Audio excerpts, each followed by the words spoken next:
Hey, everybody. Welcome back. And thanks so much for taking the time to download this and talk about it either in your PLCs or watching it on your own. This is a continuation of the work that we did during the convening. The convening was an introduction.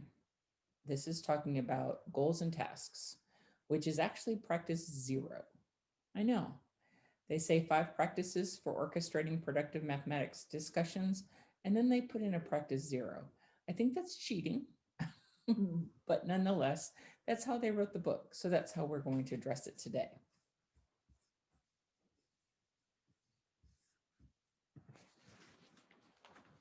Our session objectives are easy. We're going to ensure discussion will be productive in your classroom, not in our group, but in your classroom, by learning how to set clear goals for what you as teachers want the students to learn from the lesson. And then we're going to discover how to select or adjust a task so that it is effective in achieving the goals that we set forth. We talked about these during the convening, and we're going to talk about them again, probably most of the times that we meet, because I think these are really important, especially with virtual learning, that you come as you are. I get it. You may be stressed out to the max. And if all you can do is watch it through the first time, then thank you for watching it through the first time. If you're really into the 5 practices and you come and you do absolutely every little thing I ask you to do, that's fantastic too. I just want you to come to the learning. I don't want you to think that you have to be in some certain place before you come and gather information. Because as we know, learning is iterative. We talk a lot about the PDSA cycle when we meet together, but all learning is iterative. We're going to come back and we're going to revisit these 5 practices over and over, and we're going to build on it. And every time you may take one piece of information out that is important to you, and that's great. Or you may take out something that you've never heard of before, even though you've read these books. That's great.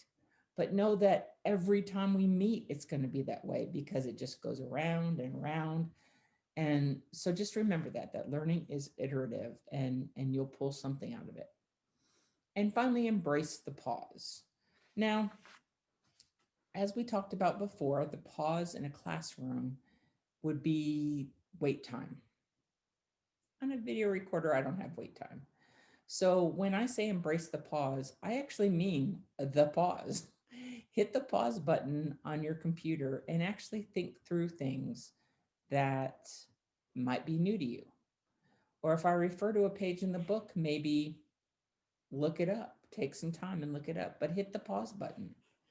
If you only have 10 minutes to consider this information today, that's fine. Hit the pause button, think about that information. And when you come back the next time, maybe you'll be another step forward. So understand that when there's going to be certain points in this presentation that I would love to be in person so that we could actually have conversations. Obviously, it's not possible. So whenever you see these discussion icons down here at the bottom, that means that there's going to be some sort of discussion. Now, if you're sitting here doing this on your own, that discussion might be just to hit pause and think about it. If you're doing it in a PLC, you can stop and actually talk about things with your team. But the idea is that you think about it before moving on. Now, I'm not going to give a big blank part of the video to letting you do that. So instead, I'll say pause now to have the discussion. And then I'm going to just wait just a brief moment and then continue with my presentation. So please be sure to hit that pause button if you want to take the time to discuss it or to think about it. This is the exact same picture that I showed in the convening. It's the 5 practices: anticipating, monitoring, selecting, sequencing, and connecting. I'll always refer back to them so that you see them as a whole. Remember, today's isn't even on this list. So anticipating student responses prior to the lesson. Folks, you always have to do the problems before you give them to the students so that you know what pitfalls they might fall into or strategies they might take. Monitor what the students are working on, ask them questions. Select students to present their mathematical work. Don't just say, hey, anybody want to put it on the board? Sequencing their responses so that it tells a story, and then connect to different representations and responses. But we'll talk all about those in a little while, like maybe starting in February. The other book that you got is called Five Practices in Practice. This book came out just recently. And when I say recently in the book world, it's like the last couple years. But what it did was there's a five practices in practice for elementary, for middle, and for high school. And what it does is it takes the five practices from the first book and shows it in the classroom. It takes a deeper dive into understanding them, seeing them in action. There's QR codes so that you can actually click on a video and see them in action, and gives you a chance to reflect on them. And the cool part is that the book that we sent you is all focused on the middle school classroom specifically. So it's all about your classrooms. But where do you begin in planning for productive mathematical discussions? Where does it all start? That's where this step 0 comes in. Look at this picture, and I'm going to just give you a moment. You see the pause symbol down at the bottom. I'm going to give you a moment to just think through. And what do you notice? And what do you wonder about the image shown on the screen? Hit pause now and talk about that. Well, you might have noticed that these four down here are ones that you've seen before. Pose purposeful questions, use and connect mathematical representations, elicit and use evidence of student thinking, and supporting productive struggle in learning mathematics. These are all part of meaningful mathematical discourse. That's hard to say. So they all come from this. In fact, all 8 on this page are the 8 practices from this book. Those 4 in the bottom are the ones that we talked about starting with day 1 of Texas NSI. You've got to know how to ask questions. You've got to know how to pull out the information, what the students are thinking about, make those connections in the representations, and support the struggle. Make the kids struggle. I know that's hard. But those 4 are the ones that we've been talking about for years. That's the discourse piece. But before we get to the discourse piece are 2 others, one that we talked about and one we haven't really talked about as much that we'll talk about today. Implementing tasks that promote reasoning and problem solving is another one that we've talked about, because you have to have a task that's worth talking about in order to talk about it. And finally, the very beginning is establishing goals to focus the learning. And that's what we're going to start with today. I'll give you a second to read this Stephen Covey quote. So to begin with the end in mind means to start with a clear understanding of your destination. All right. So picture yourself pulling up Google Maps on your screen and putting the destination in. It always comes up with at least three different directions that you can pick from. I always call it the expensive way because it takes you on the tollways. The way I'm going to take, which is the shortest way not on the tollways, and then the scenic route, which it's like, I need to do a third way. If you want to drive an extra hour, you can go this way. Okay, but in any one of those cases, we've started with the destination in mind. And by knowing that, it can help you figure out the steps so that you get to that destination. Now, that was written back in 1989.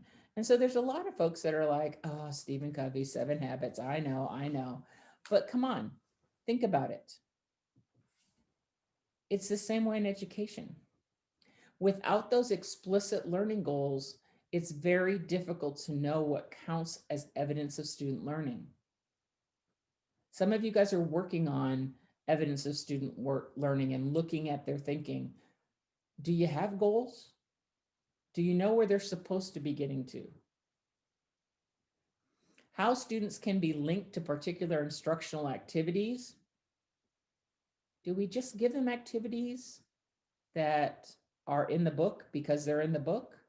Or are they purposely selected so that we can link that learning to the activity? And finally, how to revise instruction to facilitate students learning more effectively. Do we know where to go to in order to remediate? Do we know where they're having problems? Are the problems related to the learning goal? Or are the problems related to what I've chosen? So formulating clear, explicit learning goals sets the stage for everything else. Folks, that bottom line sums it up perfectly. Explicit learning goals sets the stage for everything else. Putting that address into your GPS sets the stage for no matter what direction you decide to go to get there. All right? So let's look at those learning goals. Pythagorean theorem. I picked something pretty easy that everybody has an idea about what Pythagorean theorem is all about. So goal A, they're going to learn the Pythagorean theorem. Goal B, to solve a series of missing value problems. Goal C, recognize the area. You guys can read those. All right, so read the three and then answer these questions. How are these goals the same and how are they different? And then how might the differences in the goal statements matter?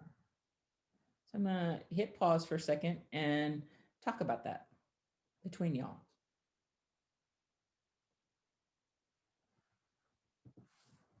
All right, so goal A is what we call a topic goal. It's just the topic. Students will learn the Pythagorean theorem. Students will learn slope. Students will learn the area of a parallelogram. Just the very basic topic goal. All right. Goal B, this is the one that we're probably the most used to because they're written this way in our standards. And a lot of times we take the standards word for word as our goal for the day. So students will be able to use the Pythagorean theorem to solve a series of missing value problems. So we know what they're going to do for the day. It's a performance goal. They're going to have a squared plus blank equals c squared. You know, there's going to be a blank in the problem. It's a missing value. They're going to solve for it. But we don't understand how they're going to learn that. We don't understand the depth to which they go into it. So goal C is the learning goal. This is the explicit learning goal. This is what is going to drive your decisions that you make in the classroom while the students are learning about Pythagorean theorem. Students will recognize that the area of a square built on the hypotenuse of a right triangle. So you can picture in your mind, there's going to be a square on the hypotenuse is equal to the sum of the areas of the squares built on the legs and the students are going to conjecture, okay? So in other words, we're going to lead to that, basically that proof very moderately that c squared equals a squared plus b squared. So this is a very specific learning goal that will help us pick out tasks that are specific to it. I'm going to let you guys try. 6th grade standard. I've crossed out the things that we aren't going to consider because today we're going to practice with just determining solutions for problems involving the area of rectangles. So our topic goal is the area of rectangles. All right. So I'd like you to, again, we have the pause button in the bottom. I want you to try to write a learning goal. So the mathematical idea that you want students to learn is specific. And then how might your explicit goal statement influence the way that you plan or teach the lesson? So again, hit the pause button and talk about that with your group or think about it on your own.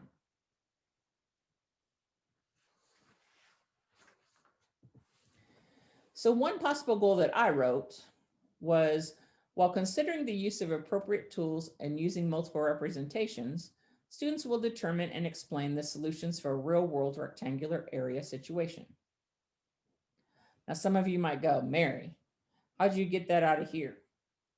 Well, I had to look one other place because in every standard for Texas, it starts, the student applies mathematical process standards. We cannot forget those. So you have to look back to the beginning of your standards and pick those mathematical process standards that specifically relate to what you're working on. In my case, I figured that they were going to use appropriate tools because when you're doing area, maybe you use manipulatives, maybe you use graph paper, maybe you use a ruler. So there's going to be tools that are going to be used. We want them to see multiple representations so that they understand what it looks like in a pictorial form and an equation. So we're going to be looking at multiple representations, possibly a graph. And then students will determine and explain. I really pulled out that explain part, the solutions in a real world. Real world is in the standards as well. All right.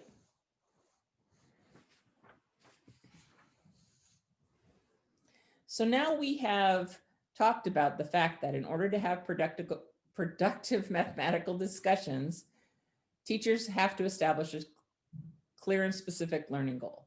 But now we need to take that learning goal and match it with a high level mathematical task. Now I want you to read the second part.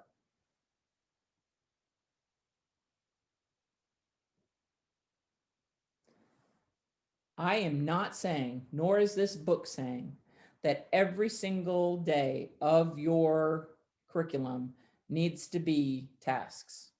It's not the case.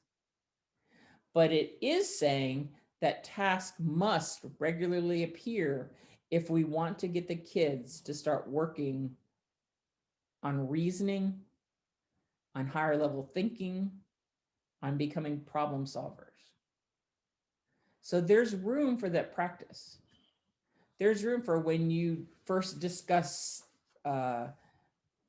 fractions, you're going to have to practice some fractions. When you first discuss slope, you may need to really push and discuss the slope. But don't forget the tasks, because it's through the tasks that they learn the depth of what that standard is all about.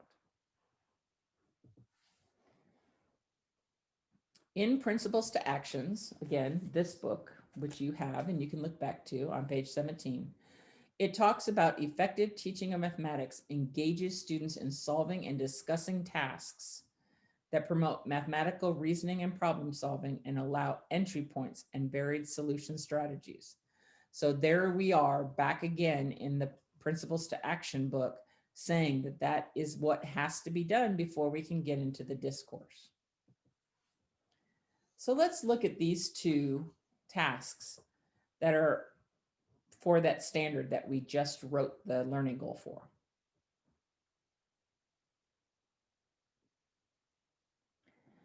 Please read these tasks to yourselves when you get a chance and discuss this question. How are these two the same? And how are they different? Okay, go ahead and pause the recording right now. And how are these two the same? And how are they different?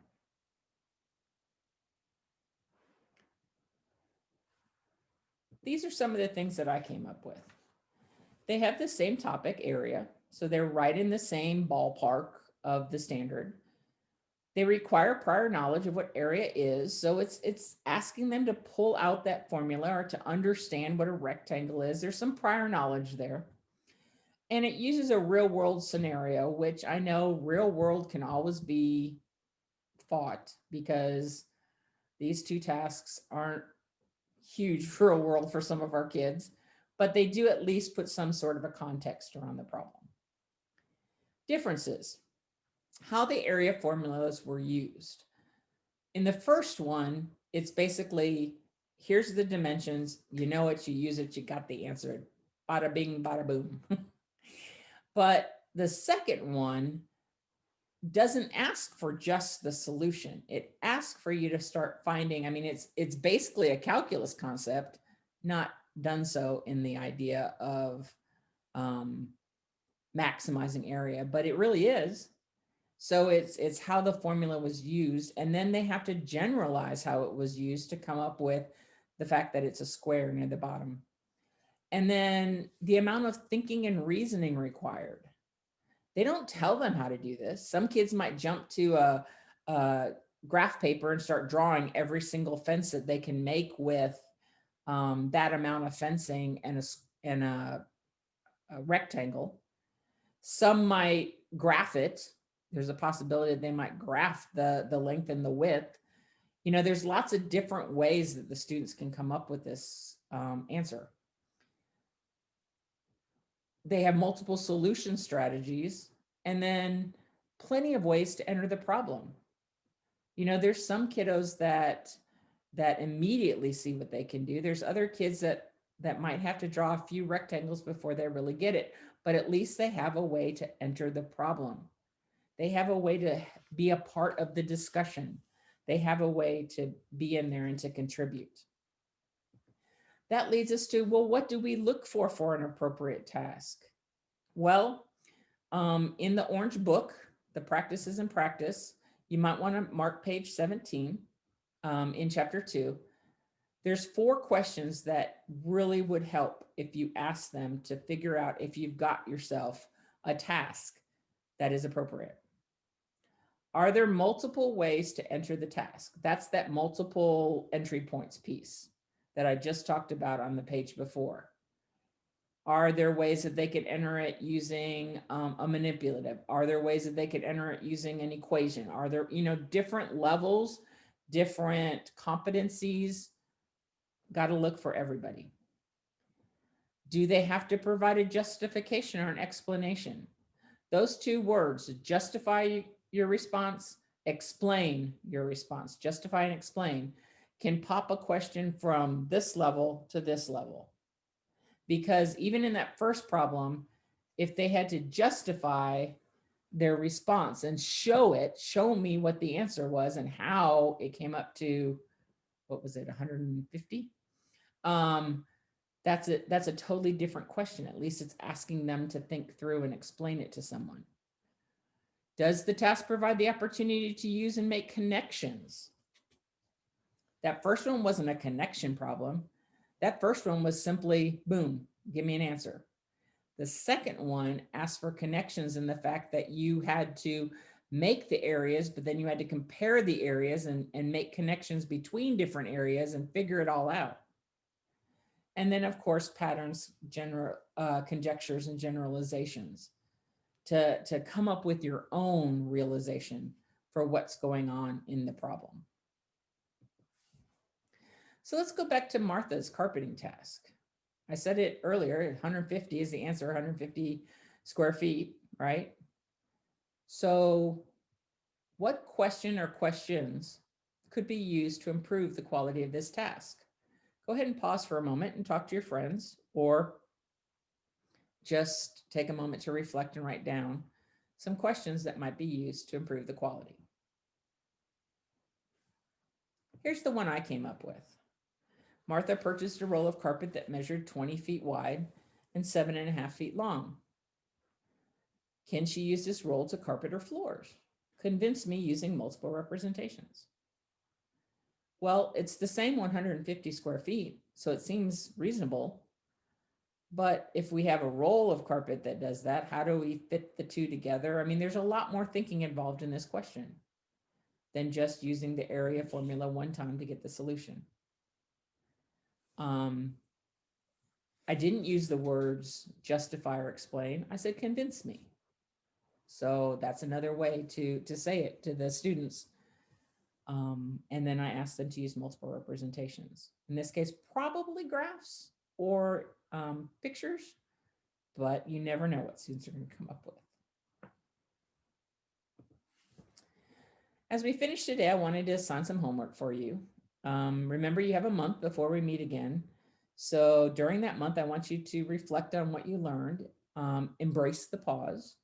In other words, maybe reflect back into the book on, I think it's chapter 2 in both books actually, but on the section that talks about setting goals and selecting tasks.